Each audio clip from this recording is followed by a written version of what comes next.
Okay, I was talking to my cousin David yesterday, and we started talking about the hug spoon. I told him I would send him two today. These are the two that I am sending him tomorrow, and these are the prototypes. So, this is a list of all the manufacturers that I have contacted, and this is a letter that I sent to them.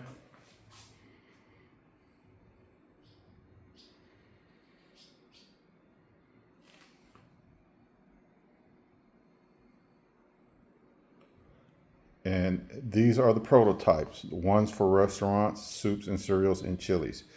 So going forward, I told him um, about that I have the patent and the provisional patent, how the provisionals patent, that I can now promote this. So me making this video, I can do this because I have a patent now. And I told him that that patent will then lead to a patent. And he says, you're going to be rich. And I told him that the emphasis isn't about being rich and having money. It's about, once you get to a certain point in your life, it's about fulfillment. And fulfillment is looking at the world and looking at people and seeing how people operate and efficiency and automation. And automation and efficiency is always about fulfillment of people and their enjoyment.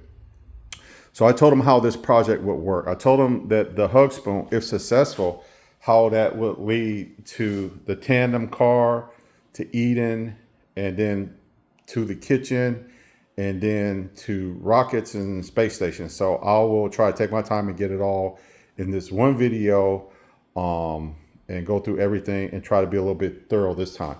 So I'm going to skip over, for right now, I'm going to skip over the tandem car and Eden since I'm in the kitchen. So basically, this is all falls under Mission Noah and what Mission Noah encompasses. What Mission Noah encompasses is basically getting electricity to everyone around the world and water to everyone around the world. So I have that on my Facebook and how that operates.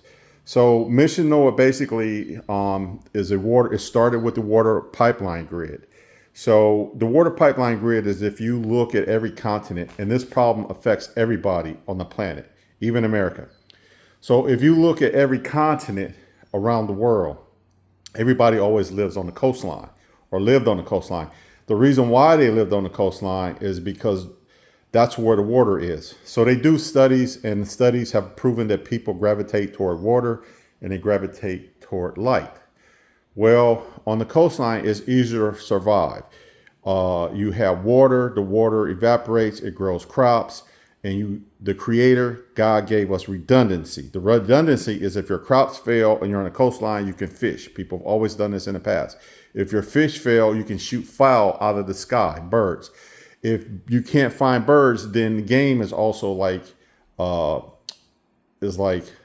humans. They gravitate toward the water. So the game will, by default, want to live by water. So it's always been easier to survive on the coastline. But the problem now is in the world, as we are at 8 billion people, people in the cities that are around the coastlines, they overcrowd. So people do not like to move to the interior. And two reasons why they do not like to live in the interior. One is mostly water and infrastructure and electricity. And that's on every continent. So how do we solve this problem? Well, nature solves both of them for us, water and electricity. We just have to tap into it. So in America, a lot of people might see water and light and take that for granted. Well, around the world, that's not the case. In 2026, a lot of people do not have electricity and do not have running water. So Mission Noah was about creating a pipeline grid. If you create a pipeline grid and not a pipeline, then you have redundancy and fault tolerance. So if anything happens in any region of the world, somebody destroys it, sabotage, or breaks, that grid then gives you the redundancy and the fault tolerance. And why that is important around the world, because the overpopulating and the people that do live in the interior, it makes it easier for them. So there's places in the world where there are people that live deep in the interior, and you see them on the news, And when you see them on the news, those are the people that get attacked by animals, because people today in 2026 are still walking, going to rivers, taking water or getting water, and then they have to tote it back to where they live. So that's what Mission Noah does.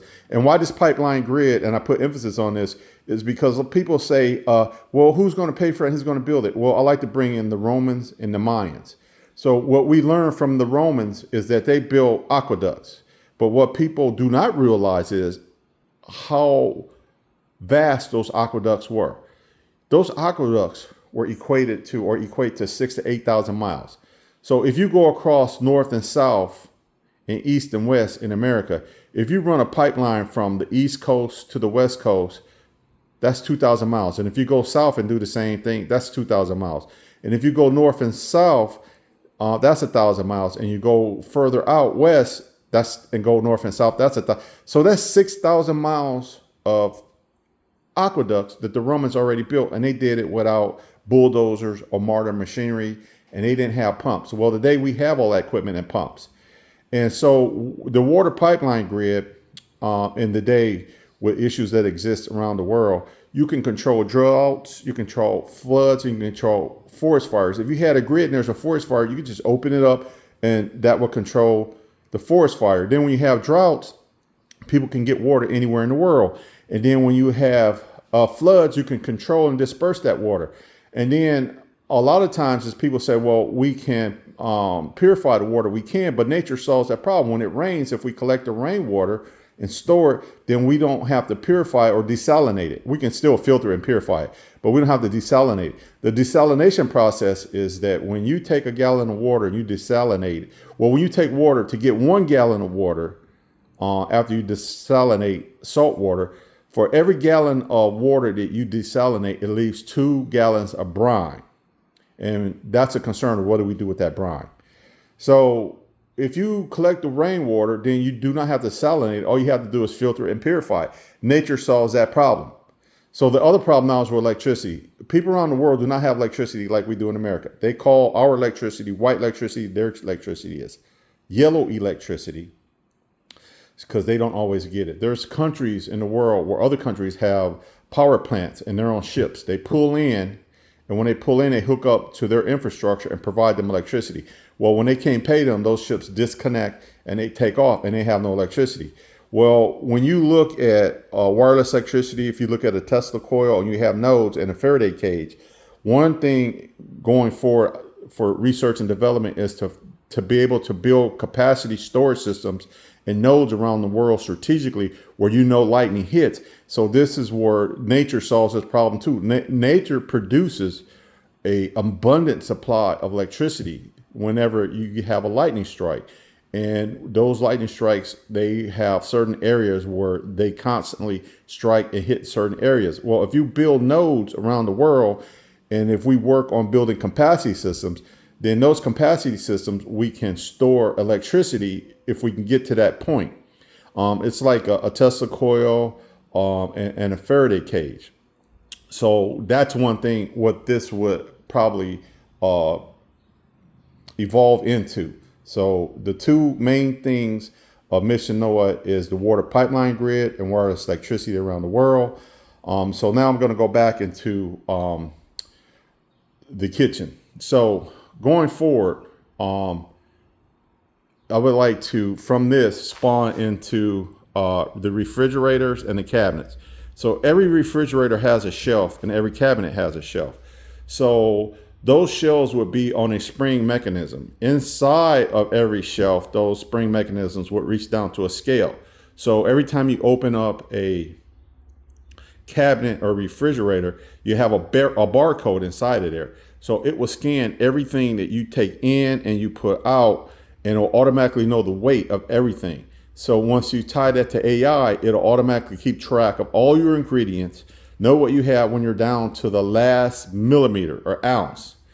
And it can send you a suggestion on meals to make when you have ingredients, and you can do that. So those are the refrigerators and cabinets. Now those tie into Eden. Now this can be in any home. And even for legacy products, if people don't have this in their refrigerators or cabinets, then we can make a legacy product where we have a tabletop scale with a scanner attached to it. So you can take things in and out and put it on there. It could be tied to your Wi-Fi, to AI. So then that way you can always monitor everything you have. And this is for better and healthier living and keep track of your nutrition.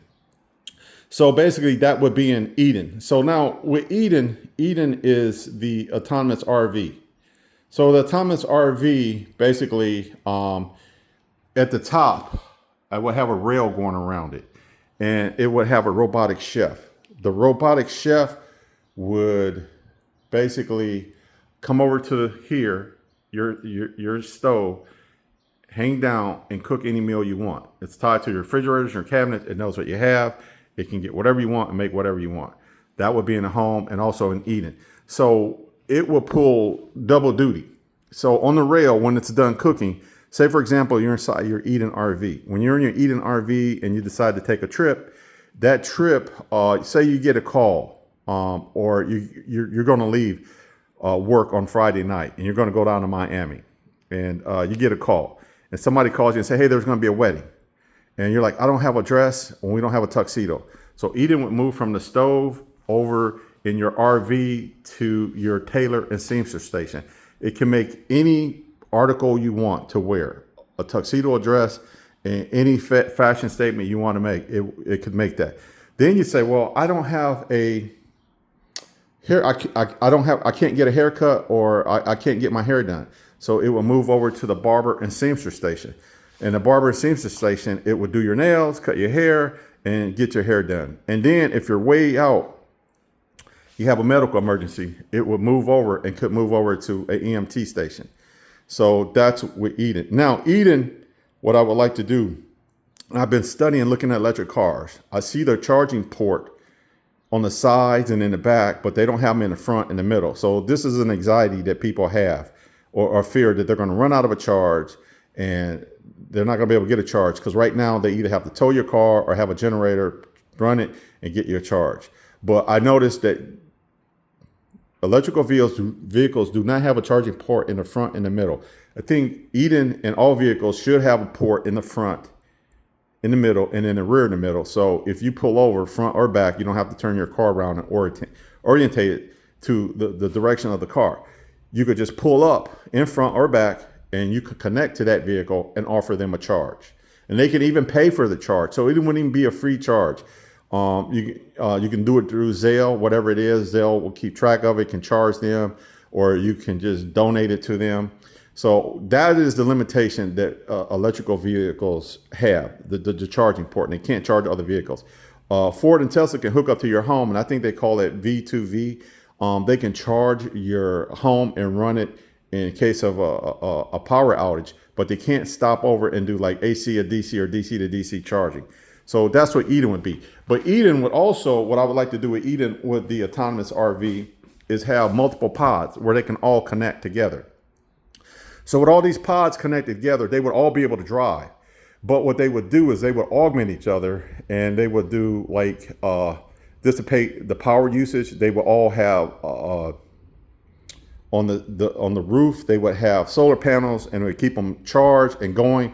And so what would happen is that you wouldn't just buy one a vehicle. You could buy multiple vehicles, link them together, daisy chain them. So like, I'll give you an example. Say like celebrities, they always traveled in the bus. They always had to ride together. Well, with Eden, you can have multiple pods. You could have the lead singer, the star, in its own pod, its own privacy, and the band members in their own pod and their privacy. They're all connected together, all charging. And then one day Eden would be able to go around any continent in, say, for example, the US, and it would be able to go around, they'll be able to tour around the US without ever having to stop and charge. And then hopefully by that time, we'll use our infrastructure to create, like Sweden and Israel. They implemented a wireless a charging system. So hopefully that'll gain momentum so that cars won't use as much batteries or need as much batteries. Then it will augment that, the capacity or the demand for batteries, so they can basically charge without needing as much or heavy batteries. And so that's what Eden would do. It would basically have all these pods together. So if you're wealthy, you can, or if you're not, you can buy one vehicle. And remember, with Eden, it's an RV, has autonomous, it's autonomous, it drives itself, it has a chef. And then remember, the cost is offset by, you never pay for heating and you never pay for AC. It's free. So if you live in one of these vehicles, they can assist with the housing crisis. You never have to pay for heating. You never have to pay for cooling. It augments it because that's always free. And you can drive anywhere. And then when you have friends, you and your friends and your family members, if they have a pod, you have a pod, they could all connect together and ride. And then when you get somewhere, you can do like they did in the old Western days with the wagon train. You can all form a circle, a square, and you can all have like your privacy in the middle, like a courtyard.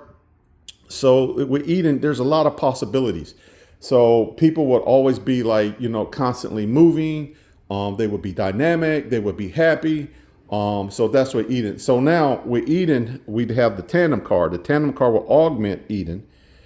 So basically we have a lighter vehicle. You don't always have to ride around in a bigger vehicle.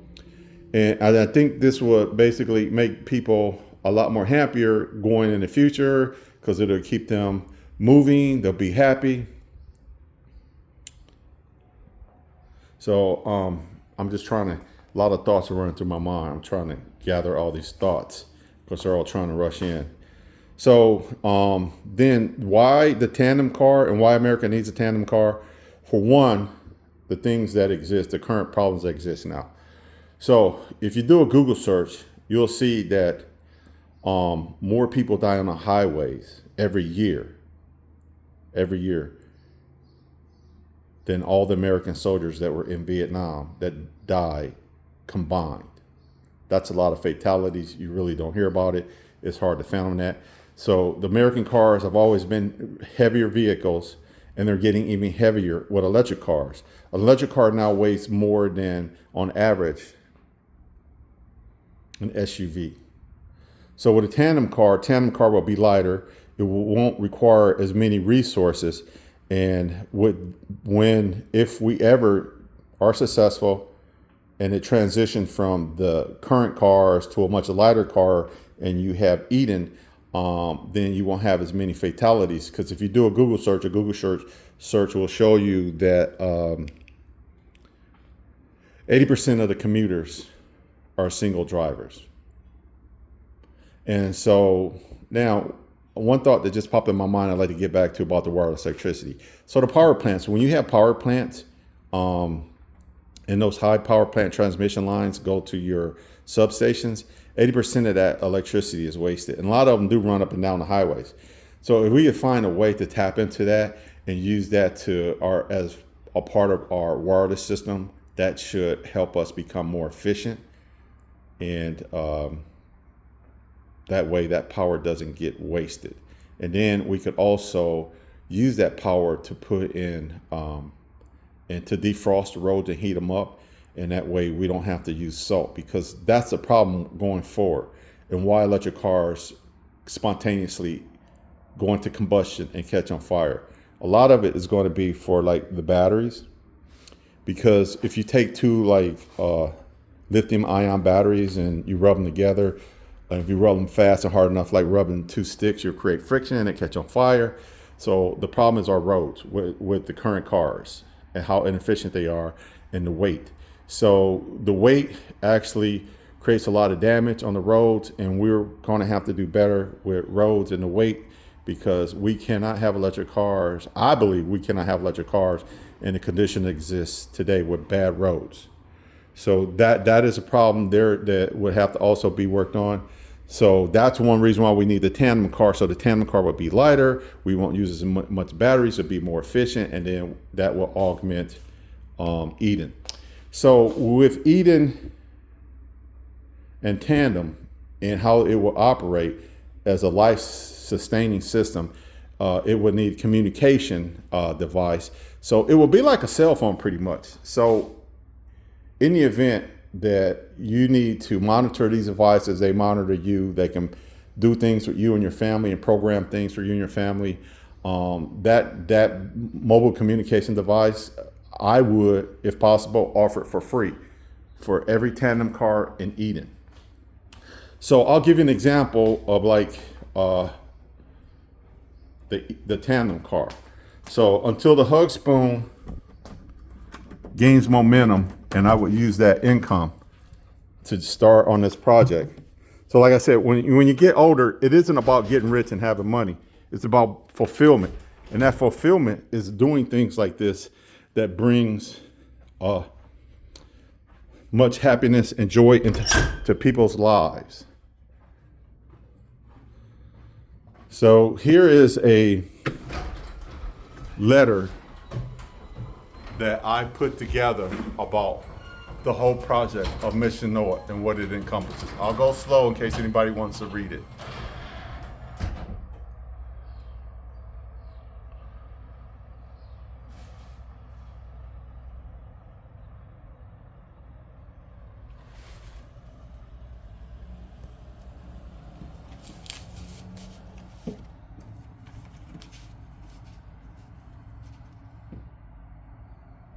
So here's the hug spoon.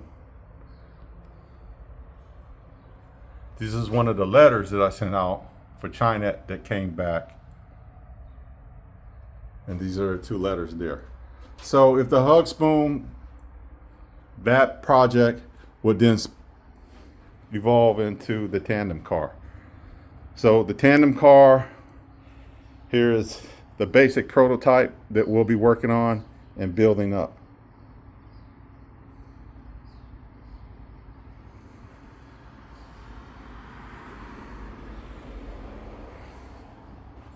So I'll go back over this letter. So this is what Mission Noah encompasses. So 1 is the global water pipeline. Eden is the autonomous self-driving RV. And 3 is the tandem car. 4 is the hug spoon. And 5 is the kitchen scales and scanners. And then number 6 is global wireless electricity Faraday principle. And number 7 is Mission Noah rockets and space stations. And the one thing that's not on here is that communication device that comes with every tandem in Eden RV. So basically it would be a cell phone and it would be free. And it would come with every device. And so that's what efficiency and automation brings about. Thank you and have a great day.